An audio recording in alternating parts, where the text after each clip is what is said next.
नमस्कार साथियों, स्वागत है आपका हमारे YouTube चैनल एग्जामोफोबिया में। मैं धर्मेंद्र। जैसा कि आप लोग जानते हैं, विभिन्न संस्थानों के हमारी टेस्ट सीरीज चल रही थी और इन टेस्ट सीरीज़ों में हम लोग दृष्टि आईएएस, संस्कृति और ध्येय आईएएस, विज़न आईएएस के पेपर सॉल्व कर रहे हैं। और इसी सीरीज़ में भी जो अब तक हम लोगों ने दृष्टि आईएएस के कई पेपर सॉल्व कर लिए हैं, विज़न के 365 की सीरीज़ भी हमारे चैनल पर अपलोड कर दी गई है। आज हम जो पेपर लेके आए हैं वो है दृष्टि आईएएस संस्थान का CSET का मॉडल टेस्ट संख्या 8। ठीक है मित्रों, स्टार्ट करते हैं।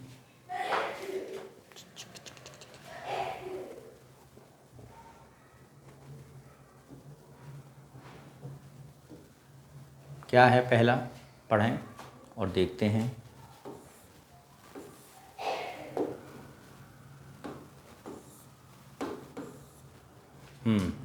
समन्वय प्रबंधन का सार है। सार किसी वस्तु के आंतरिक प्रकृति तथा उसके महत्वपूर्ण गुण का नाम है। समन्वय वह महत्वपूर्ण तत्व है जिससे प्रबंध प्रक्रिया का निर्माण होता है। प्रयोजन यह नियोजन की अवस्था में ही प्रारंभ हो जाता है और संगठन, निर्देशन, नियंत्रण आदि सभी कार्यों के साथ चलता है। ठीक है, अब बात करते हैं इसका जो प्रश्न दिया गया है क्या है उसे देखते हैं। निम्नलिखित कथनों में से कौन सा कथन परिच्छेद में समन्वय का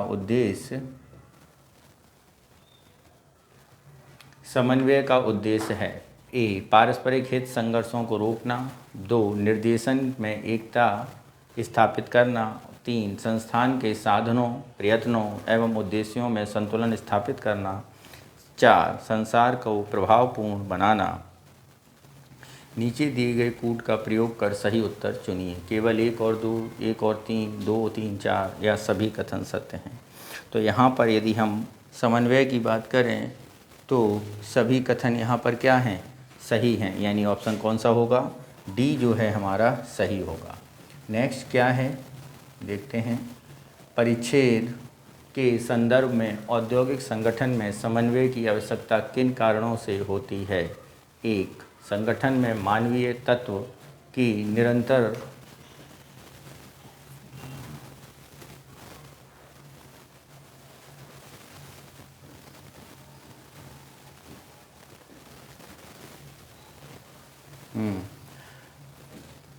मानवीय तत्व, संगठन में मानवीय तत्व। 2, एक निरंतर तथा गतिशील प्रक्रिया। 3, तकनीकी ज्ञान की उपलब्धता। नीचे दिए गए कूट का प्रयोग कर सही उत्तर चुनिए। केवल 1, 1 और 2, 2 और 3, इनमें से कोई नहीं। तो यहाँ पर यदि हम बात करें कौन सा स्टेटमेंट सही होगा, तो जो स्टेटमेंट सही होगा वो होगा 1 और 2, यानी ऑप्शन बी जो है हमारा सही होगा। नेक्स्ट चलते हैं क्वेश्चन नंबर 3। क्या कह रहा है 3, उसे देखते हैं।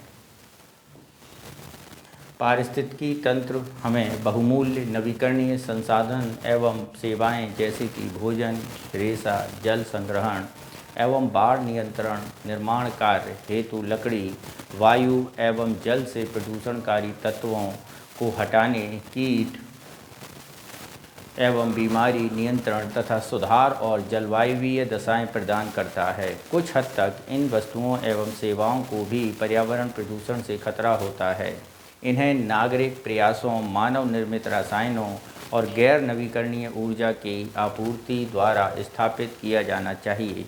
पारिस्थितिकी तंत्र पुनर्निर्माण वैज्ञानिक खोज अथवा जंगलों या तट के किनारे चलने फिरने की दृष्टि से बहुत अधिक महत्वपूर्ण तो नहीं है, लेकिन फिर भी बहुमूल्य प्रकृति के अवसर उपलब्ध अवश्य कराता है।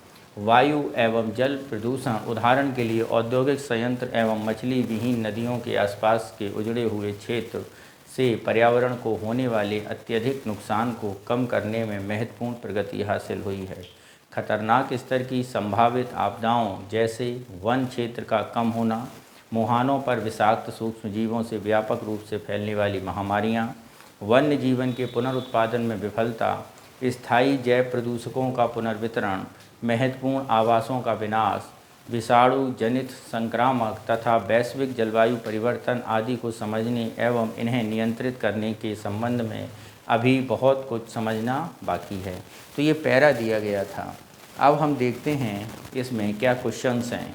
तो क्वेश्चन नंबर 3 पर पहुंचते हैं और देखते हैं, निम्नलिखित में से किसे गद्यांश की विषय वस्तु माना जा सकता है। तो यहाँ पर गद्यांश की विषय वस्तु से संबंधित प्रश्न है। पहला ऑप्शन क्या है, पर्यावरणीय प्रदूषण पारिस्थितिकी तंत्र के प्रभावोत्पादकता एवं गंभीर सवाल खड़ा करता है। बी, मानवीय गतिविधियों ने पर्यावरण को किस प्रकार क्षति पहुंचाई है। सी, पर्यावरण का निम्नीकरण पारिस्थितिकी तंत्र के अंतर्निहित गुणों को छीण कर देता है, जिससे गंभीर पर्यावरणीय संकटों का खतरा मंडरा रहा है। उपरोक्त में से कोई नहीं। तो यहाँ पर यदि हम देखें तो सबसे सटीक आंसर क्या है, ऑप्शन सी जो है हमारा सही उत्तर है। नेक्स्ट चलते हैं अगले क्वेश्चन पर। क्वेश्चन नंबर है हमारा 4। क्या कह रहा है 4, जरा उसे समझते हैं। पारिस्थितिकी तंत्र की विशिष्ट प्रकृति क्या है। पारिस्थितिकी तंत्र स्वतः ही जलवायवीय निम्नीकरण से लड़ सकता है। 2, मानवीय गतिविधियां हमारे पारिस्थितिकी तंत्र को नुकसान भी पहुंचा सकती हैं और बचा भी सकती हैं। निम्नलिखित कूटों में से सही उत्तर का चयन करें। केवल एक, केवल दो, एक और दो दोनों, ना एक ना दो। तो यहाँ पर यदि हम बात करें, ये दोनों स्टेटमेंट इस पैराग्राफ में डिस्कस किए गए हैं। तो ऑप्शन कौन सा हो जाएगा, सी हमारा सही होगा। नेक्स्ट चलते हैं क्वेश्चन नंबर। लोकतंत्र को द्विभाजित करने से लोकतंत्र की भिन्न भिन्न श्रेणियों के देश एक ही वर्ग में आ जाएंगे और उनके बीच विद्यमान महत्वपूर्ण सूक्ष्म अंतर स्पष्ट हो जाएगा। उदाहरण के लिए, क्या मैक्सिको की राजनीति में लोकतांत्रिक कार्यप्रणालियों का पूर्णतः अभाव है। क्या अर्जेंटीना में निर्वाचन की वापसी से वह एक पूर्ण लोकतंत्र बन गया है। क्या श्रीलंका में तमिल पृथकतावादी आंदोलन का दमन यह सुनिश्चित करता है कि अब वह गैर लोकतांत्रिक श्रेणी का देश बन गया है। इन प्रश्नों के उत्तर देने में विद्यमान कठिनाई राजनीतिक लोकतंत्र की संकल्पना में अंतर्निहित निरंतर की प्रकृति को दर्शाती है। इसके अतिरिक्त कुछ देशों को लोकतांत्रिक मानने से इन देशों में विद्यमान राजनीतिक असमानता के बने रहने के प्रति असंवेदनशीलता जाहिर होती है, क्योंकि इसका मतलब है कि ये सभी देश पूर्णतः लोकतांत्रिक हैं। इससे यह बात सामने आती है कि या तो सभी देश लोकतांत्रिक हैं या फिर अलोकतांत्रिक। मापदंड का एक अन्य निर्णायक पहलू स्थिरता एवं लोकतंत्र के समेकन पर केंद्रित है। आनुभाविक पहलुओं के संदर्भ में यह समेकन अन्य घटकों के साथ साथ लोकतांत्रिक स्थिरता की देखे परखे संघों की व्याख्या को असंभव बना देता है, क्योंकि यह कभी भी स्पष्ट नहीं होता कि कार्य के समय प्रभावी कारक ये क्या हैं, स्थिरता की श्रेणी या फिर लोकतंत्र की श्रेणी। उदाहरण के लिए, अपने शुद्ध औद्योगिकीकरण के स्तर के आधार पर जो देश पहले विकसित हो गए वे उन देशों की अपेक्षा अधिक लोकतांत्रिक हैं जो बाद में विकसित हुए। लेकिन यह मापदंड तभी तक सही होगा जब तक कि लोकतंत्र के मापक के रूप में स्थिर लोकतंत्र सूचकांक का प्रयोग किया जाए। लेकिन यदि ऐसे मापक का प्रयोग किया जाए जिसमें से स्थिरता के पहलू को निकाल दिया जाए तो यह मापदंड सही नहीं होगा। तो मित्रों, ये जो पैरा दिया गया है ये आपके फ्रीडम की बारे में बताया गया है, डेमोक्रेसी के बारे में बताया गया है। ठीक है, तो इससे रिलेटेड क्वेश्चन क्या है जरा देखते हैं हम लोग।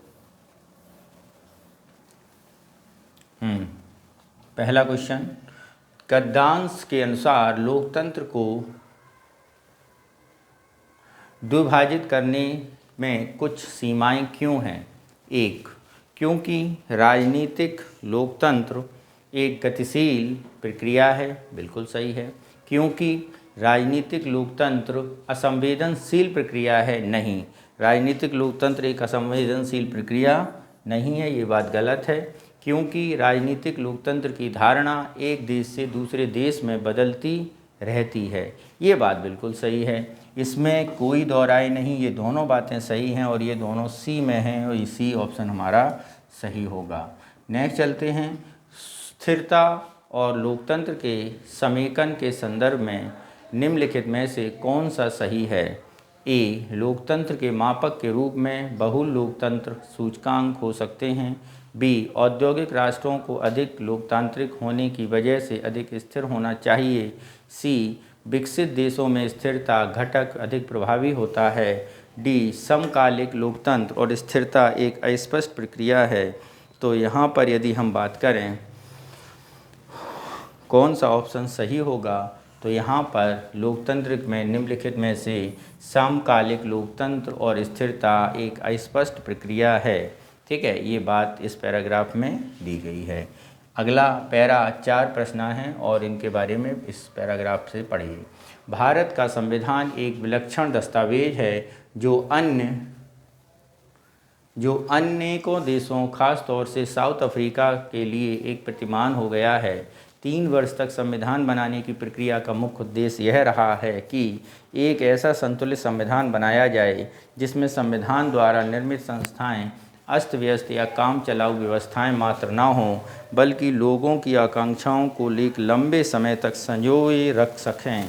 ठीक है, आगे क्या बोला गया है उसे देखते हैं।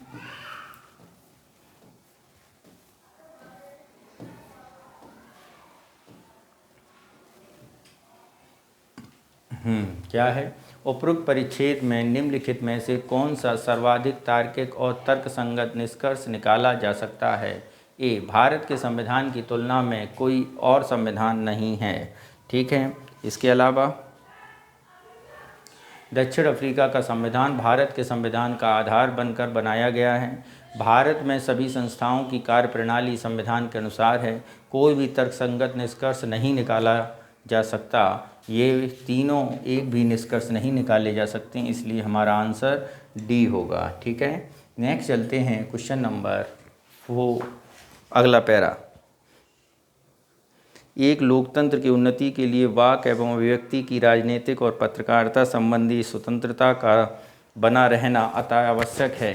यदि कहीं गई बातें एवं भाषण वर्तमान सरकार का समर्थन ना भी करें, तो एक समाज को विभिन्न अभिव्यक्त विचारों द्वारा सुदृढ़ता मिलती है। यह आवश्यक है कि मीडिया पर सरकार का नियंत्रण कम हो सकता है। इससे देश में कुछ समय के लिए अस्थिरता की स्थिति बन जाए, फिर भी देश के दीर्घकालिक लोकतांत्रिक मूल्यों को मजबूत करेगी। उपरोक्त परिच्छेद में निम्नलिखित में से कौन सा सर्वाधिक तार्किक निष्कर्ष निकाला जा सकता है? देखते हैं भैया कौन सा तार्किक निष्कर्ष निकाल रहे हैं आप। सरकार द्वारा मीडिया को अत्यधिक नियंत्रित किया जा रहा है। लोकतंत्र को मजबूत एवं स्वतंत्र प्रेस की आवश्यकता होती है। वे विचार जो लोकतंत्र के समर्थन तक ना भी हों, फिर भी वे सरकार को मजबूत बना सकते हैं।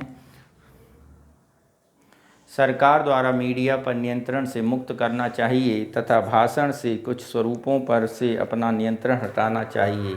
ये कारण सबसे सही है, यानी ऑप्शन कौन सा होगा? डी ऑप्शन हमारा सही होगा। नेक्स्ट चलते हैं। आगामी लोकसभा चुनावों में जो उम्मीदवार सायं 8 से 10 बजे के बीच का समय रेडियो प्रचार के लिए खरीदेगा, उसे सर्वाधिक पहचान मिलेगी। उपरोक्त परिच्छेद से निम्नलिखित में से कौन सा सर्वाधिक तार्किक निष्कर्ष निकाला जा सकता है? देखते हैं क्या है।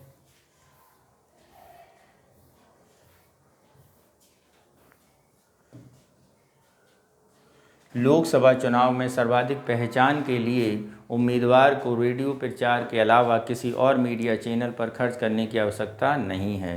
बी, लोकसभा चुनावों में राजनीतिक अभियानों में रेडियो द्वारा प्रचार सर्वाधिक महत्वपूर्ण साधन है। सी, सर्वाधिक पहचान किसी उम्मीदवार को लोकसभा चुनाव में भारी मतों से विजयी बनाने में सहायक है। और डी, रेडियो द्वारा प्रचार प्रसार मतदान करने वाली जनसंख्या के प्रत्येक वर्ग तक पहुंचता है। तो यहाँ पर यदि हम बात करें, सबसे सही उत्तर होगा लोकसभा चुनावों में सर्वाधिक पहचान के लिए उम्मीदवार को रेडियो प्रचार के अलावा किसी और मीडिया चैनल पर खर्च करने की आवश्यकता नहीं है, क्योंकि इसमें पाठक की कुशलता बात नहीं कर रहे हैं। ठीक है, नेक्स्ट चलते हैं क्वेश्चन नंबर 10 पर। सभी बुद्धिजीवी नई कुशलताओं को प्राप्त करना चाहते हैं। सभी बुद्धिजीवी जो नई कुशलताओं को प्राप्त करना चाहते हैं अर्जनशील पाठक हैं।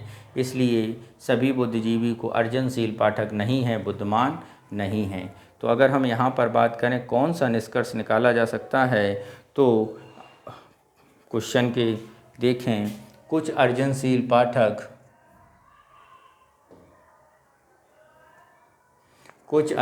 पाठक नई कुशलताएं प्राप्त करना चाहते हैं। सभी बुद्धिजीवी जो अर्जनशील पाठक हैं बुद्धिमान हैं, वे सभी बुद्धिजीवी जो नई कुशलताएं प्राप्त करना चाहते हैं बुद्धिमान हैं।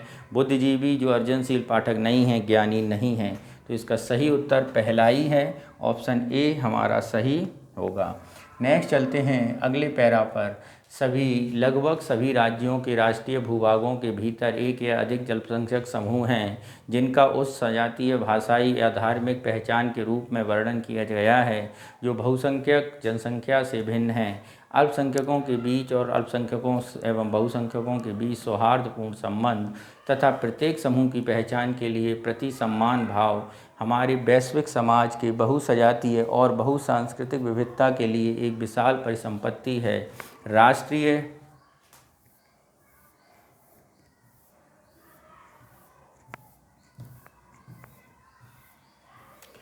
सजातीय, धार्मिक, भाषाई आकांक्षाओं की पूर्ति तथा अल्पसंख्यक व्यक्ति के अधिकारों को सुनिश्चित करना सभी व्यक्तियों की गरिमा एवं समानता को मानना है जिससे भागीदारी आधारित विकास को बल मिलता है। इस प्रकार इस समूह के व्यक्तियों के बीच तनाव घटता है। ये स्थायित्व और शांति के निर्धारक कारक हैं। कुछ समय पहले तक अल्पसंख्यकों की रक्षा पर उतना ध्यान नहीं दिया गया जितना कि अन्य अधिकारों पर ध्यान दिया गया है, इसलिए संयुक्त राष्ट्र इसका आवश्यक मानता है। हाल के वर्षों में अल्पसंख्यकों से संबंधित मसलों में रुचि अत्यधिक बढ़ी है क्योंकि सजातीय, नस्लीय, रंगभेदी और धार्मिक तनाव में वृद्धि हुई है जिससे राज्यों की आर्थिक, सामाजिक एवं राजनीतिक स्वरूप के अलावा प्रादेशिक अखंडता को खतरा पैदा हो रहा है।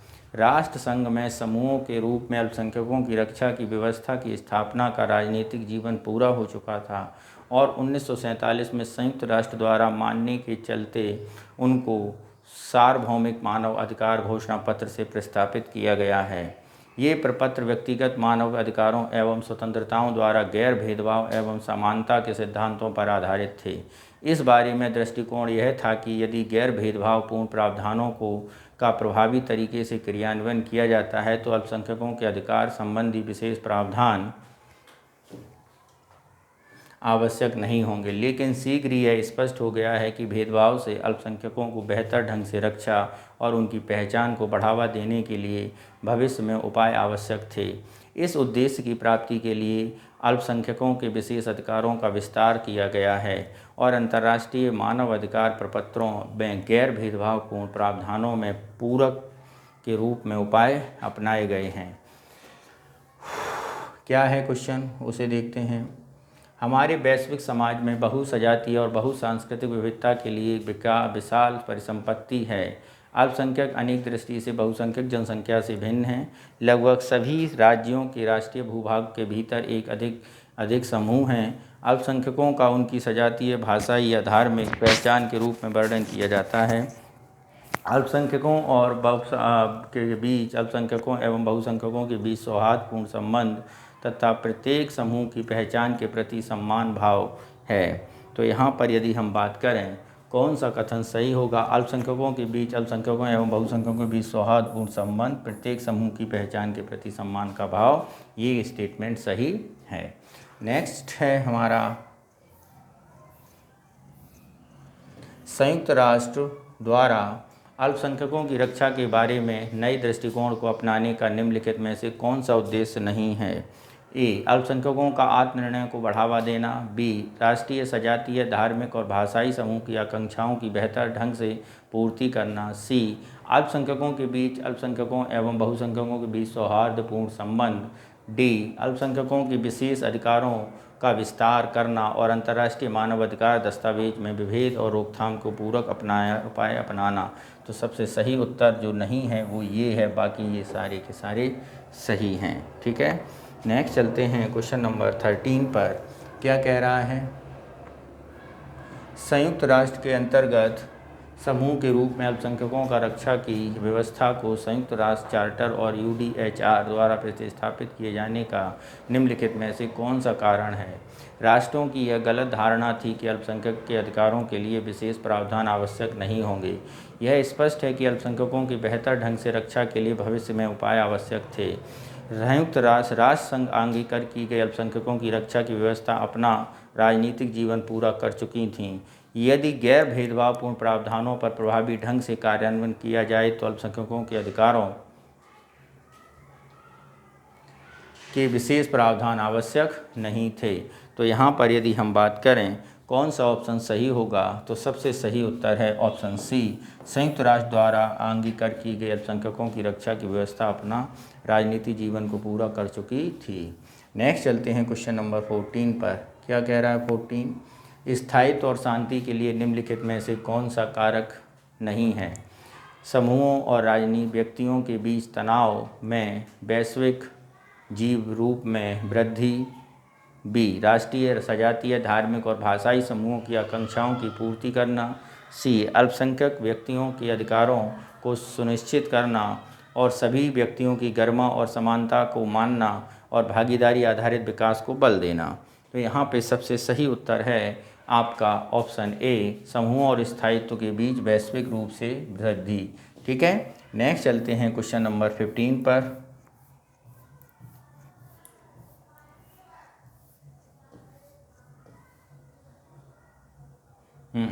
निम्नलिखित में से कौन सा एक कारण नहीं है जिसके लिए संयुक्त राष्ट्र ने अत्यधिक आवश्यकता के रूप में अल्पसंख्यकों की रक्षा पर विचार किया है?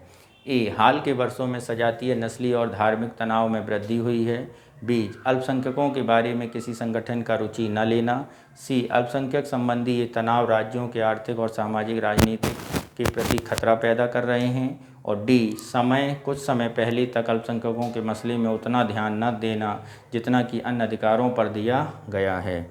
तो यहाँ पर यदि हम बात करें सबसे सही उत्तर है ऑप्शन बी। नेक्स्ट चलते हैं क्वेश्चन नंबर परिच्छेद 2।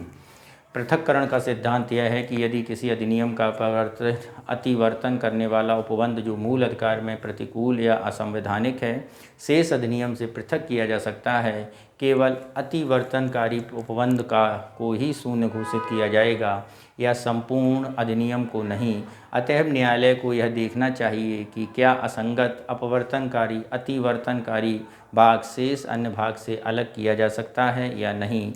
इसमें जो परीक्षण किया जाता है वह यह है कि जो भाग बचा हुआ है वह उस भाग से जो अधिमान्य घोषित है किया गया है इतने जटिल ढंग से गूंथा हुआ है कि जो भाग शेष है वह स्वतंत्र रूप से स्थिर नहीं रह सकता। यदि पूरे विषय पर समग्र रूप से दृष्टिपात किया जाए तो यह कल्पना की जा सकती है कि विधानमंडल जिस भाग में शक्ति वाह्य घोषित किया गया है उसकी अधिनियमित किए बिना बचे हुए भाग को अधिनियमित नहीं करता।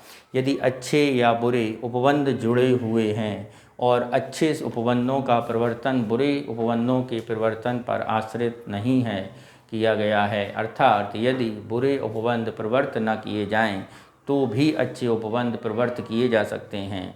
दोनों उपबंध पृथक्करणीय हैं और जो अच्छा प्रबंध है उसे विधिमान्य ठहराया जाएगा। परंतु यदि एक ही उपबंध है जो उसमें ऐसे निर्बंधन हैं जिनमें कुछ विधान की सीमाओं के अंदर आते हैं और कुछ सीमा के बाहर, तो ऐसी विधि को विधिमान्य नहीं ठहराया जा सकता, क्योंकि यहाँ दोनों प्रकार के उपबंध पृथक्करणीय नहीं हैं। यदि इस बात की संभावना है कि किसी विधि को ऐसे प्रयोजनों के लिए लागू किया जाएगा जिसकी मंजूरी संविधान नहीं देता, तो संपूर्ण अधिनियम को पूर्णतः अविधिमान्य और शून्य ठहराना होगा। ठीक है, नेक्स्ट। पृथक्करण का सिद्धांत का अर्थ है कि पहला ऑप्शन क्या कह रहा है इसे समझिए ज़रा, और पैराग्राफ में से ही आंसर देना है। अधिनियम को पूर्णता या न्याय निर्णित करना होता है। बी, अधिनियम की अपरिवर्तन का अतिवर्तनकारी भाग शेष या प्रबंधन नहीं किया जा सकता। सी, कोई अधिनियम जिसका कोई भी भाग मौलिक अधिकारों या संविधान का उल्लंघनकारी है शून्य ठहराया जाता है। डी, अधिनियम का केवल वो भाग जो मौलिक अधिकारों या संविधान का उल्लंघन करता है शून्य ठहराया जाता है। तो सबसे सही उत्तर है अधिनियम का केवल वह भाग जो मौलिक अधिकारों या संविधान का उल्लंघन करेगा उसे शून्य कर दिया जाएगा। यही पृथक्करण का सिद्धांत है। अधिनियम को पूर्णतः अविधिमान्य ठहराया जा सकता है, किसी भी परिस्थिति में नहीं। बी, यदि सब उपबंध संवैधानिक सीमाओं के उल्लंघनकारी हैं, चाहे कुछ उपबंध संविधान से बाहर सीमाओं के उल्लंघनकारी हैं। यदि संवैधानिक सीमाओं से बाहर उपबंध हैं परंतु उन प्रयोजनों पर लागू हो सकते हैं जो संविधान द्वारा स्वीकृत नहीं हैं, तो यहाँ पर यदि हम बात करें कौन सा ऑप्शन सही होगा, तो यहाँ पर ऑप्शन जो सही होगा वो है ऑप्शन डी। ठीक है, नेक्स्ट चलते हैं क्वेश्चन नंबर 18। यदि अधिनियम में कुछ अच्छे या बुरे दोनों उपबंध हैं तो अच्छे उपबंध विधिमान्य नहीं ठहराए जा सकते। बी, स्वतंत्र रूप से उन पर विचार नहीं किया जा सकता। सी, यदि उनका प्रवर्तन बुरे उपबंधों पर आश्रित नहीं है तो विधिमान्य ठहराए जा सकते हैं।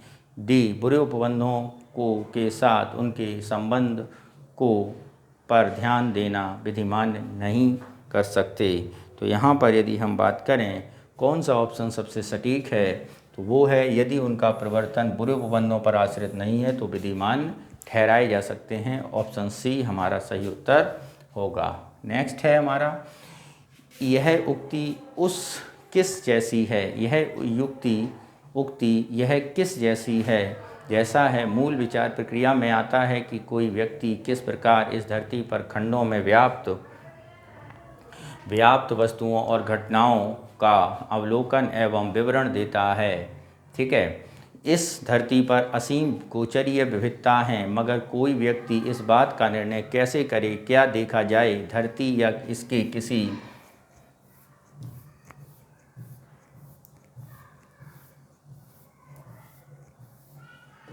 खंड के संपूर्ण विवरण जैसी कोई वस्तु नहीं है, क्योंकि धरती की इस सतह का प्रत्येक सूक्ष्मदर्शी बिंदु हर जैसे ही अन्य बिंदु जैसे भिन्न हैं। अनुभव दर्शाता है कि अवलोकित वस्तुएं जानी पहचानी होती हैं, क्योंकि यह उन गोचरीय घटनाओं जैसी होती हैं जो घर में घटित होती हैं, अथवा अमूर्त बिंबों एवं आदर्शों जो मानवीय मस्तिष्क में विकसित होते हैं से मिलते जुलते हैं।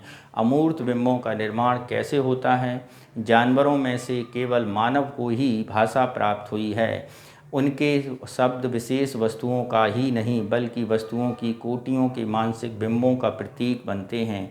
मनुष्य उस वस्तु को याद रख सकता है जिसे उसने देखा अथवा अनुभव किया हो, क्योंकि वह उसके साथ किसी शब्द का प्रतीक जोड़ देता है। इस धरती पर मानव के प्राकृतिक निवास के संबंध में अधिक से अधिक ज्ञान प्राप्ति की श्रृंखला की वस्तुएं के दौरान वस्तुओं और घटनाओं में निरंतर अंतर्क्रिया चलती रही। इंद्रियों द्वारा प्रत्यक्ष अवलोकन को प्रत्यक्ष ज्ञान कहा जाता है और मानसिक बिंब की को अवधारणा। प्रत्यक्ष ज्ञान को कुछ लोग यथार्थता कहते हैं, जबकि इसके प्रतिकूल मानसिक बिंब सैद्धांतिक होते हैं, जिसका भावार्थ है कि ये अवास्तविक होते हैं। प्रत्यक्ष ज्ञान और अवधारणा के बीच का संबंध इतना सरल नहीं जितना इस परिभाषा से दिखाई देता है। यह पूर्णतया स्पष्ट हो गया है कि विभिन्न संस्कृतियों के मानव अथवा समान संस्कृतियों वाले व्यक्ति भी यथार्थता के प्रति विभिन्न मानसिक बिंबों को विकसित कर सकते हैं, और जिसका उन्हें प्रत्यक्ष बोध होता है वह उनकी पूर्व अवधारणा की झलक होती है। इस धरती पर वस्तुओं और घटनाओं के प्रत्यक्ष ज्ञान के संबंध में अवलोकनकर्ता का यह कर्तव्य है कि वह मानसिक बिंबों को देखते हुए यथार्थता के प्रति पुनर्विचार करें।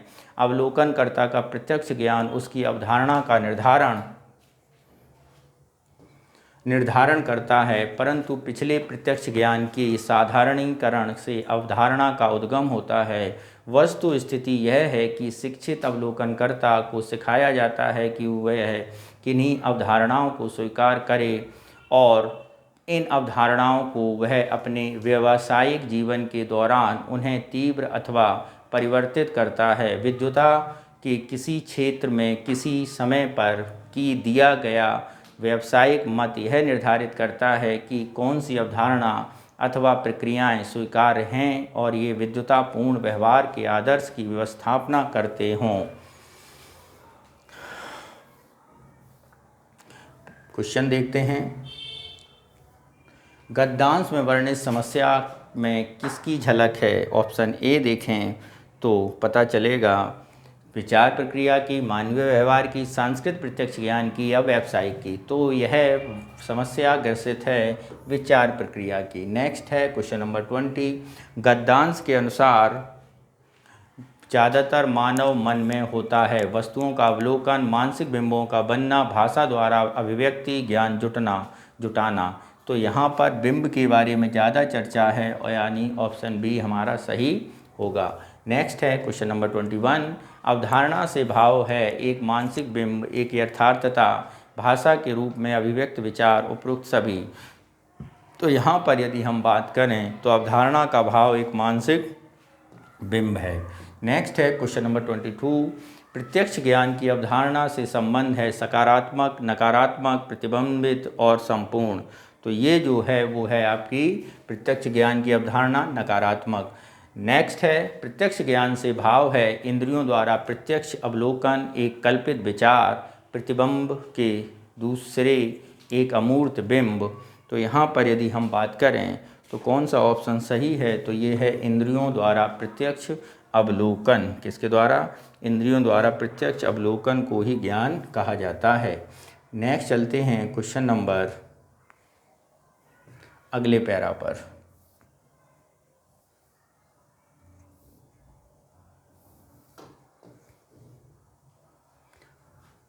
समकालीन समाजशास्त्र के प्रति मैक्स वेबर के सर्वाधिक ज्ञात योगदानों में से एक आदर्श प्रारूप पद्धति है। उनका मानना था कि एक समाजशास्त्रियों का उत्तरदायित्व है कि वे ऐसे अवधारणात्मक साधन विकसित करें जिसको बाद में इतिहासवेत्ता और समाजशास्त्रियों द्वारा उपयोग किया जा सके। ऐसा अवधारणात्मक साधन आदर्श प्रारूप था। एक आदर्श प्रारूप की विरचना एक या अधिक दृष्टिकोणों का एक पक्षीय आघातन के द्वारा बड़ी संख्या में विसरित, अविभक्त, कमोवेश उपस्थित, कभी कभी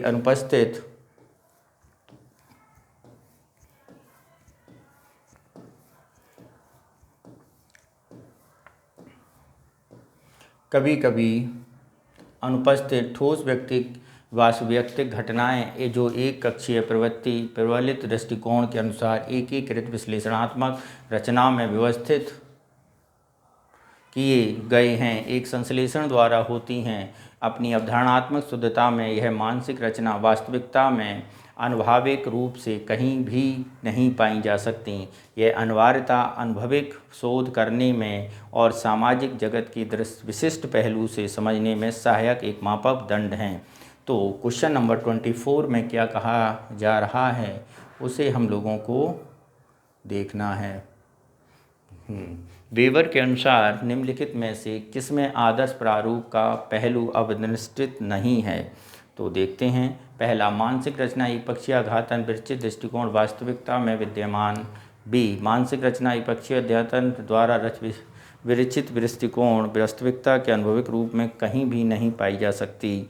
सी, अवधारणात्मक साधन अनेक ठोस अलग अलग हो सकते हैं। डी, यह शोध करने में सामाजिक जगत के सभी पहलुओं को समझने में सहायक मापदंड है। तो यहाँ पर जो अवशिष्ट नहीं है वो है ऑप्शन ए। इसकी चर्चा वेबर ने नहीं की। परिच्छेद में वेबर के अनुसार मानसिक रचना एक पक्षीय अध्ययन द्वारा विचरित दृष्टिकोण वास्तविकता में विद्यमान रूप के पहलू में विशिष्ट नहीं है। नेक्स्ट है हमारा क्वेश्चन नंबर 25। निम्नलिखित में से कौन सा आदर्श प्रारूप निरूपण का प्रयोजन नहीं है? ऑप्शन ए, अनुभविक शोध में सहायक। बी, कारणवाचक व्याख्या सुकर करना। सी, सामाजिक समस्याओं का समाधान करना। डी, तुलनात्मक विश्लेषण करने में पहुंचता है। तो ऑप्शन बी ज़्यादा सुटेबल है। नेक्स्ट चलते हैं क्वेश्चन नंबर 26। यदि समाज वैज्ञानिक वेबर के आदर्श प्रारूप पद्धति का उपयोग करते हैं तो उन्हें जो लाभ होंगे के बारे में कौन सा कथन असत्य है? ए, यह पद्धति उपयोगी है, यहाँ तक कि गुणवत्तापूर्ण शोध करने में भी सहायक है। बी, इसका प्राकार्य इसकी अपसारिताएँ और सदृश कारणता स्थापित करने के लिए अनुभविक वास्तविकता के साथ तुलना करना है। सी, यह पद्धति किसी के द्वारा भी लागू की जा सकती है। डी, केवल समाजशास्त्री इस पद्धति परक साधन को लागू कर सकते हैं। तो यहाँ पर जो सटीक आंसर है वो है ऑप्शन डी, केवल समाजशास्त्री ही ऐसा कर सकते हैं। नेक्स्ट चलते हैं अगले क्वेश्चन पर पैरा पर। युक्तियुक्ता स्वर्ण धागे की तरह मौलिक अधिकारों के संपूर्ण तंतु से जाती है। ठीक है। उपरोक्त परिच्छेद में कौन सा सर्वाधिक तार्किक निष्कर्ष निकाला जा सकता है? बड़ा बेहतरीन क्वेश्चन है। पहला, सभी मौलिक अधिकार आपस में जुड़े हैं। बी, सभी मौलिक अधिकारों को आपस में तर्क संगतता है। सी, किसी एक मौलिक अधिकार में परिवर्तन से सभी मौलिक अधिकार प्रभावित होते हैं। डी, उपरोक्त सभी कथन तार्किक और तर्कसंगत हैं। तो यहाँ पर यदि हम बात करें तो ऑप्शन बी हमारा ज़्यादा सुटेबल होगा, क्योंकि इसमें विकल्पों में केवल यही विकल्प सही निष्कर्ष दे रहा है। नेक्स्ट चलते हैं अगले पैरा पर। मौलिक लोकवर्ता भौतिक लोक जीवन, जिसे सामान्यतः पदार्थ संस्कृति भी कहा जाता है, से बिल्कुल विपरीत है। जब हम लोक व्यवहार के श्रव्य पक्ष, जो कि मशीनी उद्योग से पहले से ही विद्यमान था और सभी अभी भी हैं, की अपेक्षा दृश्यात्मक पक्ष पर विचार करेंगे, भौतिक संस्कृति पीढ़ियों तक संप्रेषित होने वाली तकनीक, कौशल, उपकरण और फॉर्मूलों पर बताती है। इसमें शाब्दिक कला की भांति रूढ़िवादी परंपरा और व्यक्तिक भिन्नताओं के गुण होते हैं। कैसे परंपरागत समाजों में लोगों ने अपने घर बनाए थे, कैसे अपने कपड़े बुने थे, अपना खाना, खेत, मछली पालन तैयार किया था, खेती की भूमि तैयार की थी, अपने औजार और हथियार बनाए थे, अपने फर्नीचर तथा बर्तन बनाए थे। ये सब प्रश्न हैं जो भौतिक संस्कृति के छात्रों से संबद्ध है। जनजातीय समाज में ये सब प्रक्रियाएं पारंपरिक हैं तथा उत्पाद हाथों से बनाए जाते हैं, यद्यपि उनमें नए परिवर्तन होते रहते हैं। क्वेश्चन नंबर 28 क्या कह रहा है? दिए गए अंश में इस विषय पर व्यक्त किया गया है। ए, सामाजिक व्यवस्था में नव परिवर्तन वर्तमान है। बी, किसी सांस्कृतिक में परंपरागत एवं नव परिवर्तन की भूमिका जनजातीय समाज में नव परिवर्तन परंपरा की परिभाषा को पर समाज में नव निर्माण का महत्व है। ठीक है,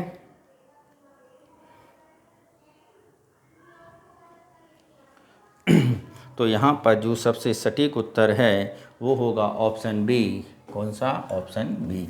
नेक्स्ट चलते हैं क्वेश्चन नंबर 29। निम्नलिखित में कौन सा कथन सही नहीं है? भौतिक संस्कृति के संबंध अदृश्यात्मक की अपेक्षा श्रव्य से है। भौतिक संस्कृति को पदार्थ संस्कृति भी कहा जाता है। पदार्थ संस्कृति तकनीकी कुशल उपकरण फॉर्मूलों और के संबंध में बताती है। लोक व्यवहार श्रव्य के पक्ष में संबंध है। तो यहाँ पे अगर हम बात करें तो पहला ऑप्शन बिल्कुल सही होगा। नेक्स्ट चलते हैं क्वेश्चन नंबर 30। ऊपर दिया गया अंश व्यक्त करता है रूढ़िवादी परंपरा और व्यक्तिक भिन्नता के गुण, परंपरागत समाज और उनके कार्यकलाप, पदार्थ संस्कृति के बारे में, उपरोक्त सभी के बारे में। तो यहाँ पर यदि हम बात करें तो कौन सा सही है? ऑप्शन डी जो है हमारा सही है। नेक्स्ट है, इस अंश का मुख्य विचार इनके चारों ओर घूमता है। श्रव्य से दृश्य की ओर परिवर्तन, परंपराओं एवं व्यक्तिक भिन्नता, पारंपरिक समाजों के प्रकार, पदार्थ प्रकृति का स्वरूप।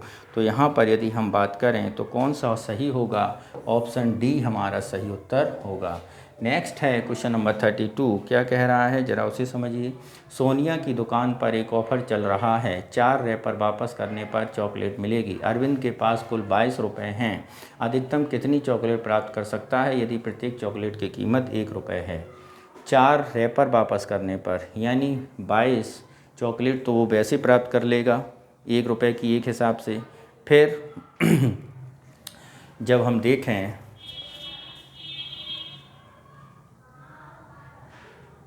4 रैपर पर एक और है, तो अगर हम देखें 22/4 5 और 27 ऑप्शन है। ठीक है, तो आप देख रहे हैं 22 चॉकलेट तो वो 1 रुपये से प्राप्त कर लेगा। फिर उसके पास कितने रैपर हो जाएंगे? 22 रैपर भी उसे मिलेंगे। अब 22 रैपर के लिए वो क्या करेगा? तो वो 22 + 5 यानी कितने रैपर हो गए? यानी ये 5 और मिल गई उसे। समझना ध्यान से, क्या है मेरी बात समझो आप लोग। क्या कह रहे हैं कि 22 रुपये हैं उसके पास, 1 रुपये की एक चॉकलेट आ रही है, तो 22 चॉकलेट है तो उसे वैसे मिल जाएंगी रुपये से। अब उसके पास 22 रैपर इकट्ठे हुए, तो 22 रैपर में अगर हम 4 रैपर वापस कर देंगे तो मुझे कितने 4 पर 1 मिल रही है, तो कितनी चॉकलेटें मिल जाएंगी? 5 मिल जाएंगी। तो 22 + 5 यानी 27 चॉकलेटें हो गई। अब इन 5 के रैपर नहीं मिलेंगे क्या? इन 5 के भी तो रैपर मिलेंगे, तो इन 5 के रैपर और प्लस 2 यानी 7 क्या हो गई, फिर रैपर हो गए उसके साथ। तो जब उसके पास 7 रैपर हैं, 5 ये रैपर 2 पिछले, 7 रैपर हैं, ठीक है। तो 7 रैपर बाई 2, तो अब उसे क्या होगा, अब उसे 2 और चॉकलेटें मिल जाएंगी इन रैपरों से। कितनी, 2 और चॉकलेटें। तो कितनी चॉकलेटें हो जाएंगी उसके पास, 29 चॉकलेटें उसे मिल जाएंगी। ठीक है मित्रों, समझे।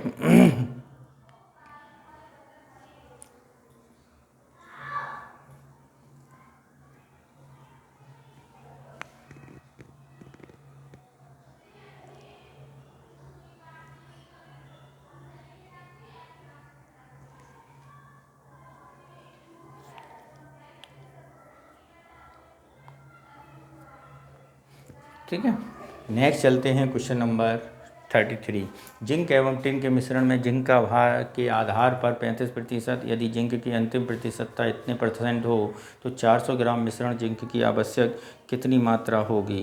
तो यदि हम ये सॉल्व करेंगे तो 35 गुणे कितना होगा, 35 मल्टीप्लाइड बाई 400/4 या इक्वल टू 140, कितना हो जाएगा, 140 ग्राम।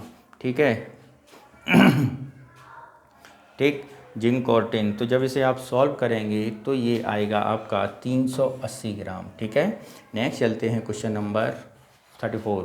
एक घन के विभिन्न प्रश्नों में अंकित घन के अलग अलग स्थितियाँ दिखाई गई हैं। प्रश्नवाचक वाक्य में कौन सा अक्षर होगा।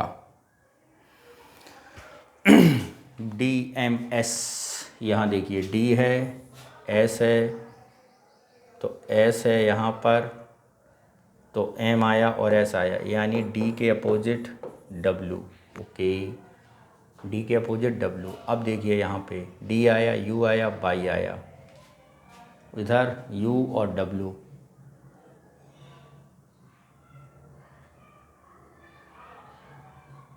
D के अपोजिट W हो गया, M के अपोजिट ना S है, ना D है, ना W है, बचा क्या है, U और Y। U और Y।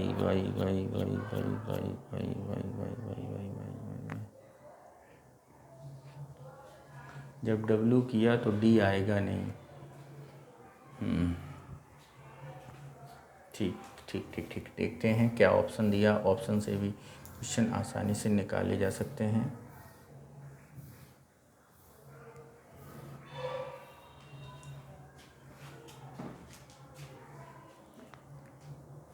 तो DW के अपोजिट आएगा मित्रों Y।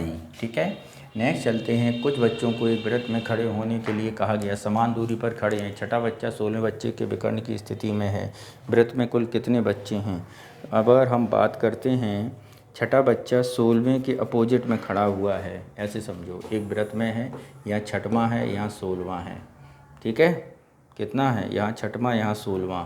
तो अगर हम इसमें 9 जोड़ें तो ये आ रहा है, और इधर से 9 जोड़ें तो ये आ रहा है। ठीक है, तो कुल बच्चे की अगर हम बात करें 6 + 9 + 9 + 2, यानी कितने बच्चे हो गए, 20 बच्चे हो गए। कितने, 9 9 18 और 2 ये दोनों बच्चे, यानी कितने हो गए, 20। बी ऑप्शन सही होगा। नेक्स्ट चलते हैं क्वेश्चन नंबर 36।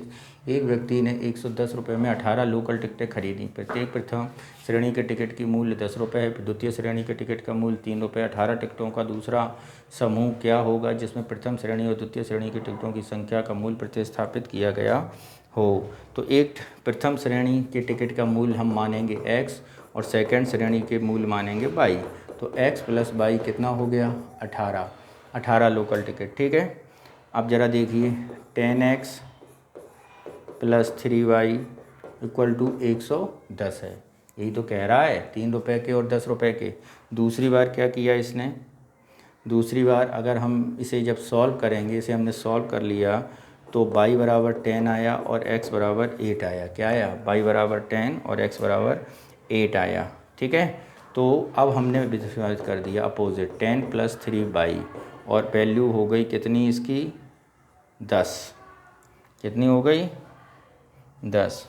तो ये जब आएगा, इसे हम जब सॉल्व करेंगे तो आएगा 124। ठीक है। नेक्स्ट चलते हैं। एक वृद्ध महिला ने किसी व्यक्ति के घरेलू मदद के लिए काम पर रखा। उसे 1 वर्ष के लिए कार्य पश्चात 90 रुपये का उपहार देने का वादा किया। वह 9 महीने ही कार्य किया और उसे उपहार के साथ 65 रुपये प्राप्त हुए। तो उपहार की कीमत क्या थी? कितने महीने काम किया? उपहार की कीमत हम x मान लेंगे। ठीक है। 12 महीने बाद उसे मिलेगा 90 एवं एक उपहार। ठीक है। 9 महीने बाद उसे मिला क्या? 9 महीने बाद कार्य किया और उसे 65 रुपये प्राप्त हुए। उपहार की कीमत क्या होगी? तो 3/4 90 प्लस x प्लस 65। तो यहाँ पर जब सॉल्व करेंगे तो उपहार की कीमत कितनी हुई? 10 रुपये। नेक्स्ट चलते हैं अगले। क्या कह रहा है? DBCEFGHIJ। तो यहाँ पर आपको बताना है क्या, उसे देखते हैं क्या क्वेश्चन है यहाँ पर इसके लिए।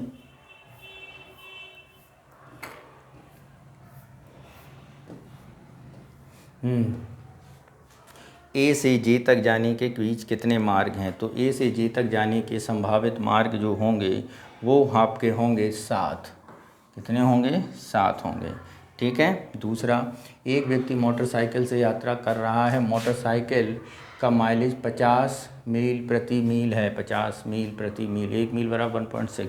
यदि पेट्रोल की कीमत 30 रुपये प्रति लीटर हो तो ए से FIJ मार्ग पर पेट्रोल की कीमत क्या होगी? तो ये होगी आपकी निकलेगी 87 रुपये। कितनी? 87 रुपये।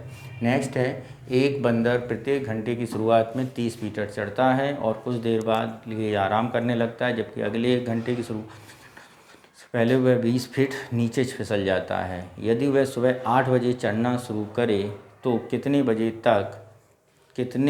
बजे तक ज़मीन से 120 फीट ऊपर लगे एक झंडे को छू लेगा? प्रत्येक घंटे 30 फीट करता है और अगले घंटे आराम करता है।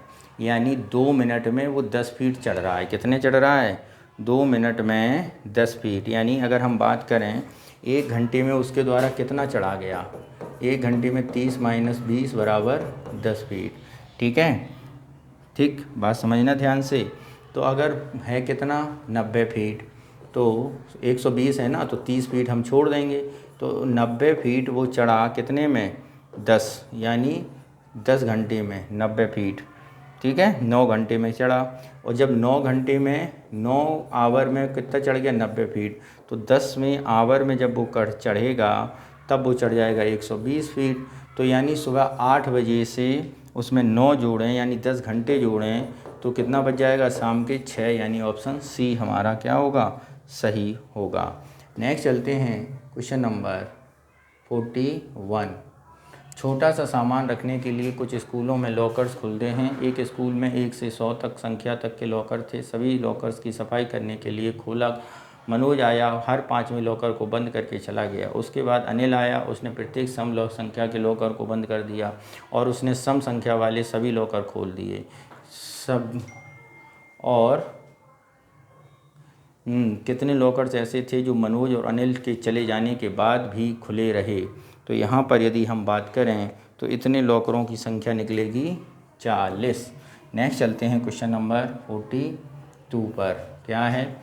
ए और बी 2 बंदर 100 मीटर ऊंचे 2 अलग अलग खम्भों पर चढ़ते हैं। बंदर ए 1 मिनट में 3 फीट ऊपर चढ़ता है, लेकिन हर 2 फीट चढ़ने पर 1 फुट नीचे आ जाता है। बंदर बी 1 मिनट में 4 फीट चढ़ता है, लेकिन हर 2 फीट चढ़ने पर आधा फीट नीचे आ जाता है। 1.5 फीट। ठीक है।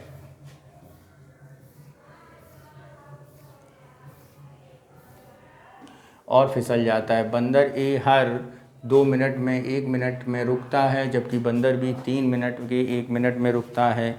मान लीजिए कि दोनों ही बंदर फिसलना निरंतर जारी रहता है, तो कौन सा बंदर खंभे की चोटी पर सबसे पहले पहुंचेगा?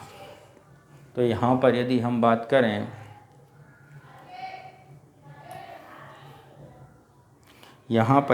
बात करें तो मित्रों एक बंदर जो 1 मिनट में 1.5 फीट चढ़ता है, 2 मिनट में 3 फीट चढ़ेगा, 3 मिनट में 3 फीट चढ़ेगा, 99 मिनट में 99 फीट चढ़ेगा। इसलिए 100 मिनट में 100 फीट क्या होगा, वो चढ़ जाएगा। बी की बात करेंगे तो 1 मिनट में 1 फीट चढ़ता है, तो 132 1 मिनट में 1 फीट और 3 मिनट में 3 फीट चढ़ता है। 4 मिनट में 3 फीट चढ़ता है, तो 132 मिनट में 99 फीट चढ़ेगा। तो ऑप्शन कौन सा सही होगा, ऑप्शन ए हमारा सही होगा। ठीक है, नेक्स्ट चलते हैं क्वेश्चन नंबर सी 43।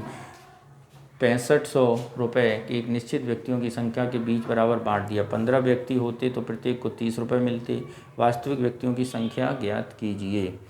ठीक है, वास्तविक व्यक्तियों की संख्या, यदि हम वास्तविक व्यक्तियों की संख्या x मान लें तो 6500 divide by x minus 6500 x plus 15 बराबर 13।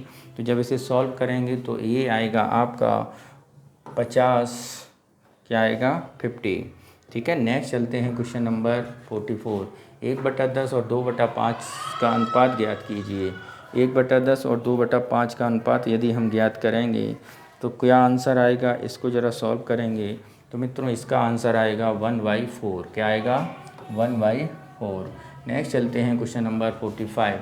इनमें से be great is less than D के लिए सदैव सत्य होगा। क्या होगा सत्य, इसे ज़रा देखते हैं। तो इसका सत्य होगा D is equal to C greater than and equal to A is greater than. Next है क्वेश्चन नंबर 46। निम्नलिखित आरेख में किसी स्कूल की एक छात्राओं के शिक्षकों को दर्शाता है प्रतिशत। यदि शिक्षक की कुल संख्या 25 है तो छात्रों की संख्या शिक्षकों की संख्या का अनुपात बताइए। ठीक है, तो यहाँ पर जब अनुपात निकालेंगे तो अनुपात आएगा 2:1। क्या आएगा, 2:1। नेक्स्ट चलते हैं क्वेश्चन नंबर 30।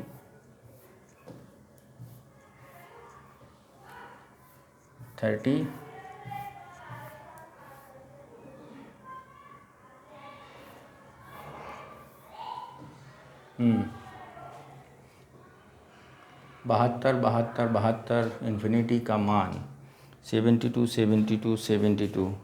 ठीक है, तो यदि हम क्या करेंगे, इसको x मान लेंगे। जब ऐसा क्वेश्चन हो +1 प्लस इन्फिनिटी तो इसे x मान लेते हैं, दोनों का वर्ग करते हैं तो 72 + x इक्वल टू x² हो जाता है। ठीक है, और जब इसे सॉल्व करेंगे तो x इक्वल टू 8 और 9, तो ऑप्शन जो होगा वो आपका क्या हो जाएगा, सी हो जाएगा। नेक्स्ट चलते हैं क्वेश्चन नंबर 48। किसी समूह में 60% महिलाएं 55% व्यक्ति विवाहित हैं। यदि महिलाएं 2/3 भाग विवाहित हों तो पुरुषों का अविवाहित है। तो पुरुषों के अगर हम बात करें विवाहित की तो वो होगा 5/8। नेक्स्ट चलते हैं क्वेश्चन नंबर 49। निम्नलिखित अवयवों में x का मान ज्ञात कीजिए। तो x का मान यदि हम सॉल्व करेंगे तो मित्रों x का मान आएगा 24।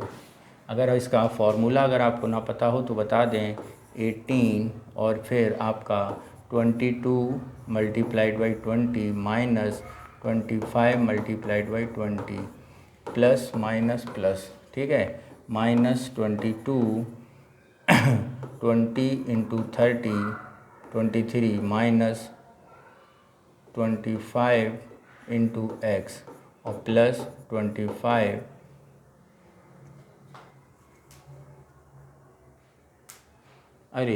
25 और x होगा यहाँ पर 25 और x और 20 और 23। तो ये फार्मूला है मित्रों, इस तरह हम लोग इसे सॉल्व कर लेंगे। नेक्स्ट चलते हैं क्वेश्चन नंबर 50। यदि किसी खास कोडिंग में 2 को 5, 4 को 18, 6 को 45, 68 लिखा हो तो 10 को क्या लिखेंगे, 2 को 5 यानी 2 दूना 4 प्लस 1, 4 दूना 16 प्लस 2, 6 दूना 6 छना 36 प्लस 3, 8 64 प्लस 4, 10,000 प्लस 10 का वर्ग 10 प्लस 5 यानी 2 में 1 जोड़ा, 4 में कितना जोड़ागा, 4 में 2 जोड़ा, 3 में 3, 6 में 3 जोड़ा, 8 में 4 जोड़ा, 9 में तो 10 में 5 जोड़ेगा और आंसर आ जाएगा आपका 105। नेक्स्ट चलते हैं। एक घंटी हर 6 मिनट में बजती है, दूसरी 12 मिनट में बजती है, तीसरी 18 मिनट में बजती है। यदि तीनों घंटियाँ एक ही सुबह 11 बजे बजें तो दूसरी घंटी दूसरी बार किस समय भी सभी एक साथ बजेंगी। ठीक है, तो यहाँ पर यदि हम बात करें तो 6, 12, 18 इसका एलसीएम अगर हम निकालेंगे तो 36 होगा, यानी घंटियाँ 11:36 बाद बजेंगी। नेक्स्ट चलते हैं क्वेश्चन नंबर 52। 5 अधिकारी हैं, जनता की शिकायत के प्रकोष्ठ अधिकारी हैं। ई हर दूसरे दिन उस प्रकोष्ठ में उपस्थित होता है। डी तीसरे दिन। सी हर चौथे दिन। बी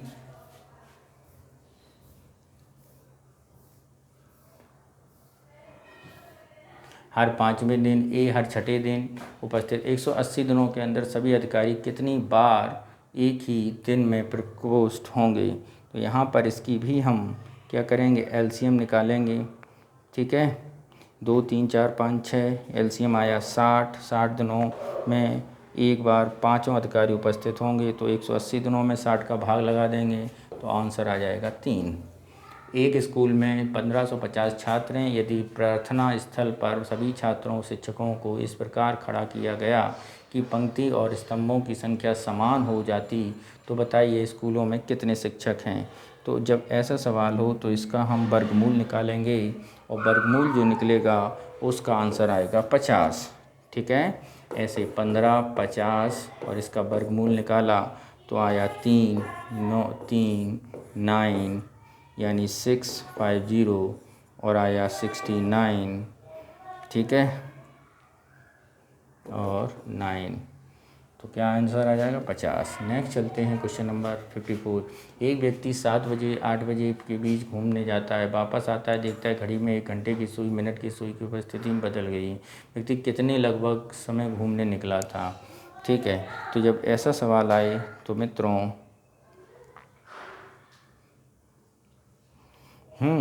व्यक्ति जो है वो निकला था 55:38 पर घूमने। ठीक है, नेक्स्ट चलते हैं क्वेश्चन नंबर 55। 21 मीटर लंबे खंभे पर एक बंदर पहले 5 मिनट में 5 मीटर चढ़ता है, 3 मीटर नीचे खिसकता है। वह बंदर कितने मिनट में खंभे की चोटी पर पहुंच जाएगा? 5 मीटर 1 मिनट में चढ़ा, दूसरे मिनट में 3 मीटर नीचे उतर गया। तो प्रत्येक मिनट की अगर हम बात करें तो कितना चढ़ रहा है? 1 मिनट में चढ़ रहा है 2 मीटर। कितना चढ़ रहा है? 2 मीटर। 1 मिनट में कितना चढ़ रहा है मित्रों? 2 मीटर। बंदर कितने मिनट में खंभे की चोटी पर पहुंच जाएगा? तो यदि हम बात करें 1 मिनट में 2 मीटर चढ़ रहा है, तो 8 दूनी 16, 8 तिया 24, 9 दूनी 18। तो मित्रों 8 मिनट में बंदर 16 मीटर ऊपर चढ़ जाएगा, और 9वें मिनट में या फिर 16 मिनट में 8 दूनी 16 यानी 16 मिनट में 16 मीटर चढ़ेगा। ठीक है, और 17वें मिनट में क्या हो जाएगा? ऊपर चढ़ जाएगा, यानी क्या हो जाएगा? 17 मिनट। ठीक, आप ये समझो 1 मिनट में कितना चढ़ रहा? 2 मीटर। ठीक है, 1 मिनट में 2 मीटर, तो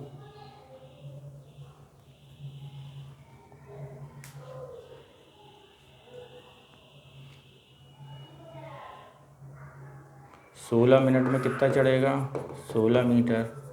फिर अगले 17वें मिनट में कितना? 5 चढ़ जाएगा, तो 16, 5, 21। नेक्स्ट चलते हैं क्वेश्चन नंबर 56। एक संख्या का ये है 6 से विभाज्य होने पर घनात्मक c प्राप्त होगा, कौन सा कथन सही होगा? तो यहाँ पर जो कथन सही होगा वो होगा सी, ऑप्शन ए। नेक्स्ट चलते हैं क्वेश्चन नंबर 57। एक संख्या 9, 11, 13 विभाजित करने पर इतना शेष बचता है। यदि इस विभाजकों को क्रम को उलट दिया जाए तो शेष क्या बचेगा? तो यहाँ पर यदि हम बात करें तो क्रम बचेगा 10, 1 और 6, ऑप्शन ए हमारा सी सही है। नेक्स्ट चलते हैं क्वेश्चन नंबर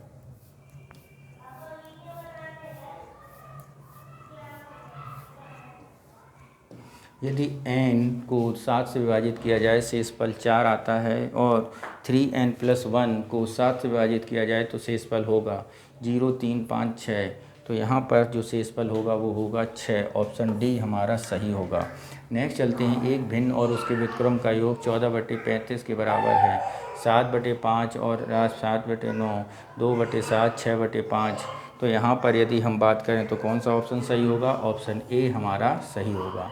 नेक्स्ट है ax² bx+c मूलों को जोड़ उनके व्युत्क्रमों वर्गों को जोड़कर बराबर किया जाए तो यदि हम यहाँ पर व्युत्क्रम को जोड़ें बराबर में निकालें तो कौन सा आंसर सही होगा? तो यहाँ पर यदि हम बात करते हैं तो सबसे सही आंसर होगा आंसर नंबर बी। नेक्स्ट चलते हैं क्वेश्चन नंबर 61। क्या कह रहा है? यदि 200 से 800 के बीच सभी संख्याएं लिखी जाएं तो ऐसी कितनी संख्याएं होंगी जिनमें सैकड़ा का अंक दहाई के अंक से और दहाई का अंक इकाई के अंक से बड़ा होगा? तो यदि हम ये लिखें तो मित्रों ऐसी संख्याओं की संख्या होगी 56। ठीक है। नेक्स्ट चलते हैं क्वेश्चन नंबर 5 फैक्टोरियल 500। ठीक है।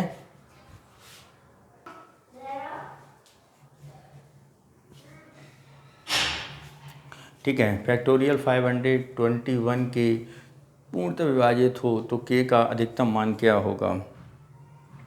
तो 21 में 3 और 7 के गुणज हैं, तो अगर हम यहाँ पर बात करें तो महान बड़ी संख्या क्या होगी? वो हमारी आएगी 82। दो अंकों की संख्या का योग 9 है। यदि अंकों की अदला बदली करने पर बली मूल संख्या 45 से अधिक हो तो मूल संख्या ज्ञात कीजिए। तो यहाँ पर यदि हम बात करें तो मूल संख्या क्या होगी? 27। नेक्स्ट चलते हैं क्वेश्चन नंबर 64। रोहित, पुनीत, दीपा, पलक और कुछ धनराशि बराबर बांटी कॉफ़ी पीने गए। उन्होंने मात्र 360 का बिल प्राप्त किया। बिल भरने के बाद उन्हें ज्ञात हुआ कि उनके पास बची हुई कुल धनराशि उसी धनराशि के बराबर है जो प्रत्येक के बराबर के पश्चात प्राप्त हुई। मूल धनराशि क्या है उन्होंने जो आपस में बांटी? यहाँ पर यदि हम बात करें तो मूल धनराशि होगी 480 रुपये। नेक्स्ट चलते हैं क्वेश्चन नंबर 65। 3 पूर्णांक ए बी सी गुणनफल 600, सी बराबर 5, ए बी का औसत x, x का न्यूनतम संभव मान क्या होगा? तो x का न्यूनतम संभव मान मित्रों क्या होगा? तो ये होगा आपका 11। ठीक है। नेक्स्ट चलते हैं क्वेश्चन नंबर 66। साइंस 5:25 बजे मिनट की सुई और घंटे की सुई के बीच के अंश का कोण कितना होगा? यदि हम इनके कोण के बारे में बात करें तो 5:25 पर मिनट वाली सुई 5 पर होगी, लेकिन घंटे वाली सुई 25 मिनट के बाद कुछ अंश घूम जाएगी। चूँकि घंटे वाली 1 मिनट में आधा डिग्री घूमती है तो 25 मिनट में कितना घूम जाएगी? 12.5 डिग्री। ठीक है। कितना घूम जाएगी? 12.5 डिग्री। ठीक है। नेक्स्ट है फैक्टोरियल 99 की अधिकतम घात ज्ञात कीजिए। 99 में 2 की अधिकतम घात ज्ञात कीजिए। तो 2 की अधिकतम घात यदि हम बात करें तो वो आएगी आपकी 95। नेक्स्ट है यदि n एक पूर्ण संख्या हो और नीचे दिए गए कथनों में कौन सा अनिवार्य रूप से सत्य नहीं होगा? n² + n+1 एक अभाज्य संख्या है। n² + n+1 एक पूर्णांक है। n² - n+1 n² + n+1 सम संख्या है। नीचे दिए कूट का प्रयोग बताइए। तो यहाँ पर यदि हम बात करें तो कौन सा सही होगा? बी ऑप्शन हमारा सही होगा। नेक्स्ट चलते हैं क्वेश्चन नंबर 70 पर। 69। एक घड़ी मिनट वाली सुई यह बता रही है कि ठीक 2 घंटे बाद 15 मिनट तेज हो जाती है। यदि घड़ी मिनट वाली सुई की गति एक समान घड़ी की मिनट वाली सुई की गति प्रतिशत अधिक है तो यहाँ पर यदि हम बात करें 12.5, 11, 10 तो कितने प्रतिशत अधिक होगी? तो वो प्रतिशत अधिक होगी 12.5%। संजू के पास 10-40 मोमबत्तियां हैं। जलने के बाद प्रत्येक के 8 टुकड़ों में एक नई मोमबत्ती बन जाती है। इस प्रकार अधिकतम कितनी मोमबत्तियां बनाई जा सकती हैं? तो 1040 हैं ही। जलने के बाद प्रत्येक बचे टुकड़े से एक नई मोमबत्ती 8 टुकड़ों से एक नई मोमबत्ती बन रही है। यानी 1040 में हम 8 का डिवाइड करेंगे तो 130 मोमबत्तियां बन रही हैं। अब 130 दोबारा जलेंगी, फिर 8 का डिवाइड करेंगे तो 130 में 8 डिवाइड करेंगे तो 16 मोमबत्तियां बनेंगी और 16 में फिर 8 का डिवाइड करेंगे तो 2, 16 और 130 और इसमें जुड़ना है 1040 में। ठीक है। तो इस तरह जब आप जोड़ेंगे तो कितनी मोमबत्तियां बन रही हैं? तो ये मोमबत्तियां बन रही हैं 148। कितनी? 148। ठीक है। नेक्स्ट चलते हैं क्वेश्चन नंबर 71। 199 के बीच कितनी पूर्ण संख्या अंक 3 होगा? तो यहाँ पर यदि हम बात करें पूर्णांक संख्या जो 3 होगा वो होगा आपका ऑप्शन डी 252।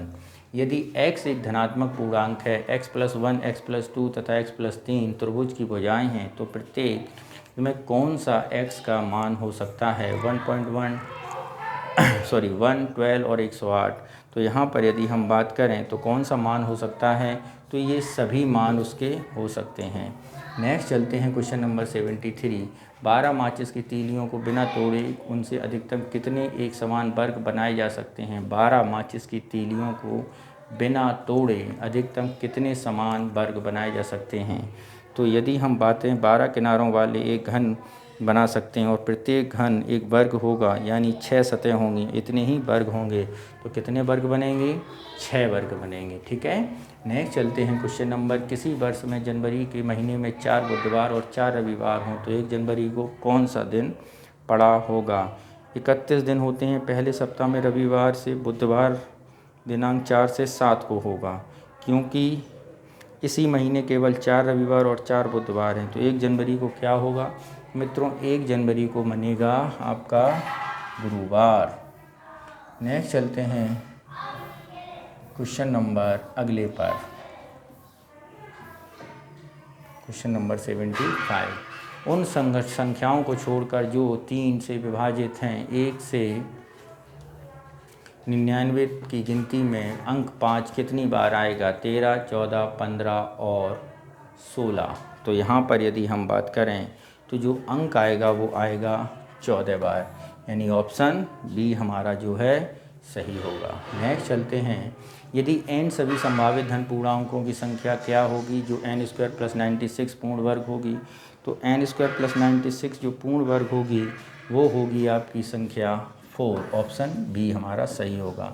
2 धन पूर्णांकों का योगफल 52 है तथा लासा 168, तो दोनों संख्याओं का अनुपात क्या होगा? यदि हम यहाँ पर बात करें, दोनों संख्याओं का योगफल होगा 7:6, यानी ऑप्शन सी हमारा सही है।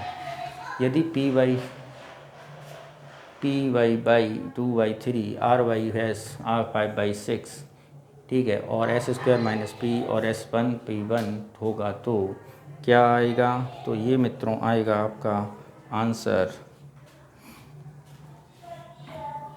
23/3। नेक्स्ट, 2 संख्याएं a और b का अनुपात 2 सही 3/4 3 1/4 है, तो संख्या 16 जोड़े जाएं तो अनुपात ये होगा। बड़ी संख्या की अगर हम यहाँ पे बात करें तो बड़ी संख्या होगी 52, ऑप्शन ए हमारा सही है। किसी संख्या को लगातार 3 एवं 5 से भाग करने पर क्रमशः 2 और 1 शेष बचता है। यदि संख्या 15 से भाग किया जाए तो शेष क्या बचेगा? शेष बचेगा मित्रों 5, यानी ऑप्शन कौन सा सही है? सी हमारा सही होगा। तो मित्रों इस तरह आज हम लोगों ने दृष्टि IAS संस्थान का सी सेट का पेपर संख्या 8 लगाया है। इसके साथ ही अन्य पेपर अपलोड किए जाएंगे। आप हमारे चैनल से जुड़े रहिए। बहुत बहुत धन्यवाद। Thank you. जय हिंद।